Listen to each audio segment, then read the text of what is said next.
All right, here's the technique of the day. We're gonna use a technique I really like when there's a little bit of time left on the clock. You're down, you really need a submission to win the fight, you really need a finish. This is one of my techniques I like to use for that. Actually, just for a little precursor, I used this technique to win the Naga Advanced Championship when I was a blue belt. I beat I think it was a 4th degree brown belt at the time with this technique. So obviously one of my favorite techniques. So I have my opponent's back, and he's trying to escape such breaking. Exactly. This is a very difficult situation here. If I had a lot of time, I would just keep wrestling. I would start chaining my wrestling together. But because I don't have a lot of time for this scenario, what I'm gonna do is I'm gonna drop my left leg under his leg, and I'm gonna drop my butt to the floor. At the same time, I'm gonna grab his heel over the top of his hip, my foot together, and push down.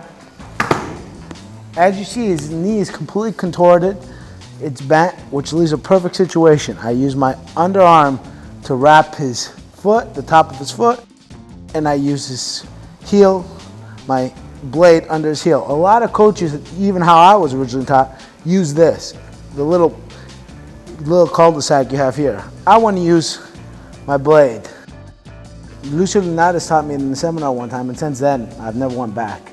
Now I'm gonna turn, rotate, and my opponent's gonna get the tap. This is a very powerful move, guys. So when you're using it in your gyms, try not to rip at it. You know, it's no need to hurt our opponents. You won't win no money no matter how hard you pull. So one more time, I have my opponent's back. He's here defending the submission. There you go. What I'm gonna do is I'm gonna drop my leg under and turn.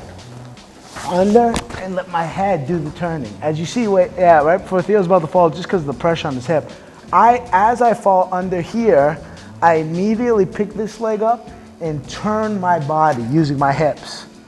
Now I close my knees together, I push down to the ground, knees completely contorted, hand to the top. I like to grab the gable grip, which is like we talked about in other videos, 5-finger grip, 5-finger, and turn. As you see, I don't have it deep in here. I am using the blade. I just want to tell you guys, all the secret is in the rotation of your hips. It's able to get your leg around his hip and your head looking towards him, all right? So I'm gonna go real fast here. I'm gonna grab him, he's gonna defend, just like we talked about. I drop and I shoot, boom. Right the heel.